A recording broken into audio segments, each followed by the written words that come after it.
Welcome back. Theory 9 aims to enhance the lives of New York City residents by developing and providing high quality services and programs that foster self confidence and work towards self sustainability for the people they assist. CEO Shakir Seagers joins me to discuss their mission. Thank you so much for joining No me. problem. Thank you for having me today. Now, can you tell me a little bit more about what inspired the founding of Theory 9? Man, it just started with a group of kids coming from the community. We didn't have our park touched in about 20 plus years. And I was coming off a music tour with YBN Corday and 24K Golden, and the pandemic hit. And it just started with the park. We renovated the park, put up new basketball courts, new rims, painted the lawns, painted the benches. And then from there, just it needed structure. So, we being a staple in the community, being a leader in the community, I just set out to put some guidelines in the community, and it went from there. 5 years later, we're just rolling. Now, I'd really love to learn a little bit more about some of the key programs and services your organization offers. Can you tell me a little bit more about that? We offer education workshops, mentor programs, basketball, health and wellness, community engagement projects, things like that, vocational training. So we're working on like a trade program called the Floor Man's Dream. And it's just not about the basketball, it's not about the community, it's about giving these kids a trade. So my partner, Isaiah, he's a floor man. So we teach the kids flooring, wood, and the basics of getting into the trades and stuff like that. Now, how does this, in general, kind of foster confidence and self-sufficiency? I mean, confidence is what we need, It's just even like getting up here, we need the confidence. You need the confidence to run your show, You need the confidence to build. Kids today, that's what they need, coming out of the pandemic, coming out of things like that. And that's why we started Theory 9, to structure up. It was just about being confident, being self-sufficient, being yourself, having the courage to do these things. So it was setting out just to build off of that.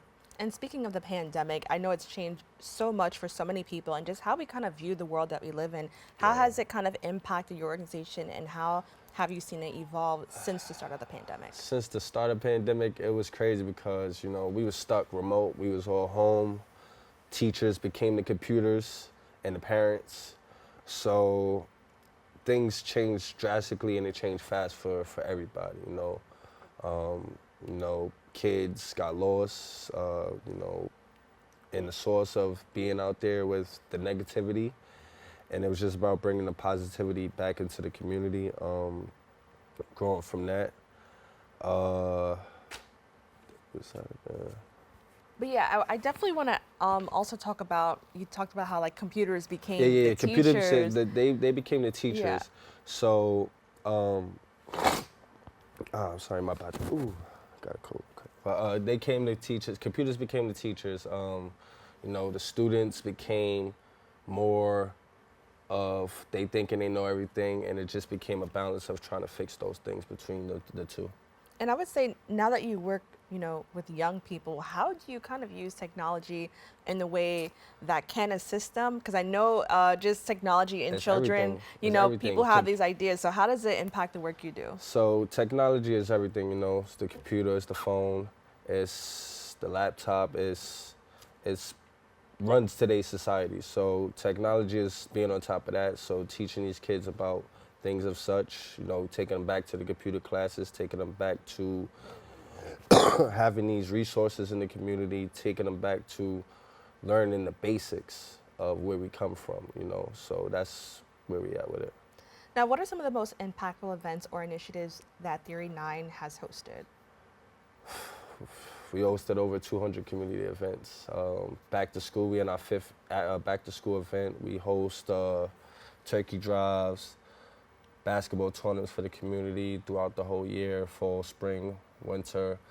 We have a basketball program, the Rising Kings, which is now, this year we just competed on the Puma circuit, finished top 50 in the country out of over 200 teams.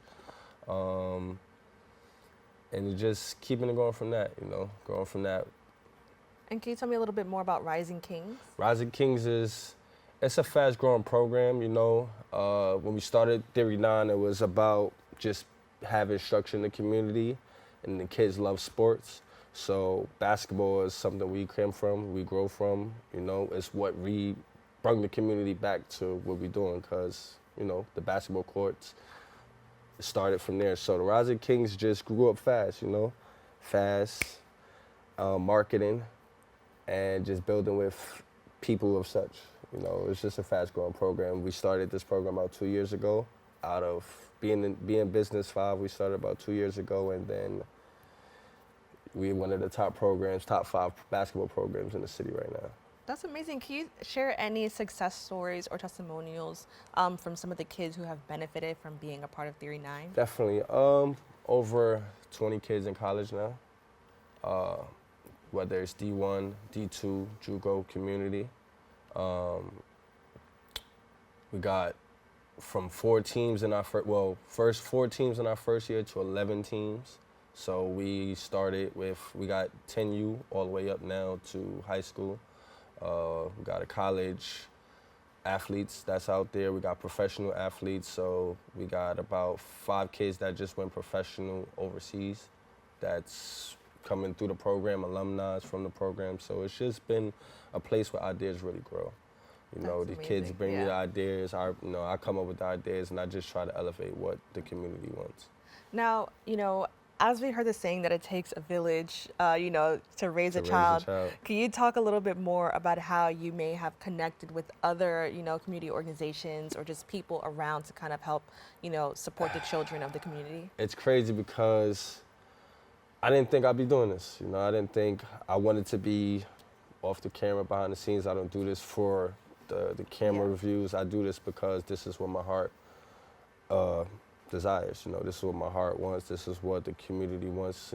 So many people look up to me. I was a knucklehead in the community, and to be able to have these kids looking up to me now, it's just like so many people depend on me. We do monthly food drives.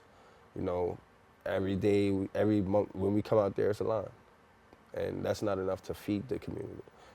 People are coming up to me asking, needing gym space, needing classroom space, needing all these programs. We had programs like Aspira back in the days. We had programs like the Big Apple, who got us up in the community and showed what the community was out. We did block parties back then. Now, there's no more block parties. There's no more gym access. There's no more gym spaces. There's no more classrooms. The after-school program's not there. The school lunch is different. The program is different. They took so much away from the community. So it's just, we were here to revitalize that, plant the seeds and just elevate what the community wants. It started in the Bronx, now 5 boroughs, and it's about New York City residents. Started thinking about, hey, we want our community to be great, but now people are watching. It's bigger than us. Now, I also want to touch on how you talk about your past and how you were growing up. But I also think it's very important to show children that despite what they came from, they can kind of still change. Can you talk about the importance of being that representation? I just look in the mirror, and tell them confidence, right? Self-confidence, self-made, self-motivated, be the motivation. Just looking at that and build off of that, Today is more, everybody's mentally broken. Families ain't families no more. People are depending on certain things that they don't come from. So to build all these things back, to build the community back, show the generation that we are better, be better than what we come from. Be the better version of yourself. Every day, wake up, strive to be the better, stay humble, stay hungry, stay disciplined, stay self-motivated.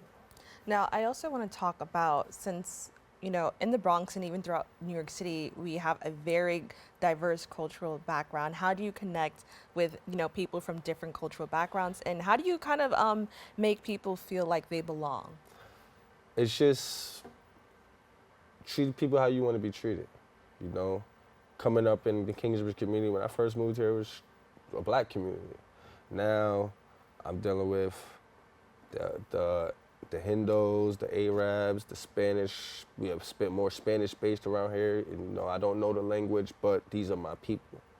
You know, I don't, you know, they speak it. I understand it. Might not speak it, but I understand it. You know, so it's a love. It's a love language we have. It's a community base we have. You know, to sit here and be like, I'm from this community, and I could be able to give back. That's a big thing. You know, people really, really, really depend on the resources. So if we don't have the resources, it's a wild, wild west out here.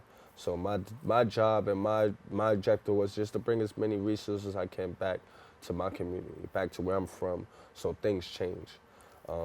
And things have begun to change. Now, looking forward, what are some of Theory 9's future goals? We just want to get a brick and mortar. You know, we want more space. We want more classrooms. We want to do more things for the community. So it starts with just having our own place, a brick and mortar, to have the kids come. Because, you know, after school programs, you got to go through DYCDs and programs and permits to try to get these things. So just having a brick and mortar for these kids to come, just building more awareness on the program, bringing more resources back to the kids. You know, like we say, our motto is a place where ideas grow. So I just want to bring back all your ideas from the community, bring them to us, and let's grow them from there. And do you have any upcoming events or any upcoming programs?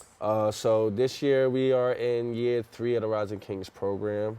We do mentorships at schools, so we run like a Big Brother mentorship program or financial literacy programs at certain schools, Baychester Middle School, Mary Carey High School, MS 244. So it's just about getting into more schools, reaching more kids, and just bringing back the resources because they the ones who need it. You know, it's not about us no more. They looking up to us, and if they not looking up to us, then they think they're above us. So it's about having the order, bringing back the structure, and just bringing back unity back into these communities. Well, I want to thank you so much for joining us and sharing, you know, some of the work that you've been doing to kind of revitalize our communities and kind of, as you mentioned, bring some structure, because that's definitely what we need. We need these days. So thank you so much for sharing that. Just looking back, like I said, I parked 20 years, it ain't been touched, but we just got a grant, got a bathroom in the community now. The kids don't gotta go, or, you know, so we got a bathroom in the park now, park being renovated, new park, new floor. Let's go in and get some more space for these kids so they stay off these streets. I'd love to hear it. And to keep up with this organization, please go to their website at wearetheory9.com. We've come to the end of our show today. I'd like to thank all of our guests for joining us and you, the viewers, for tuning in. If you miss any part of today's show, you can catch your recaplecast at 5 and 10 p.m. on Optimum Channel 67 and Verizon Fios Channel 33, or watch anytime on the web at BronxNet.org. You can catch a brand new episode of Open with Darren Hymie on Wednesday and with Rena Valentine on Friday. I'm Kibin Alleyne, wishing you and yours safety and wellness now and always. See you next time.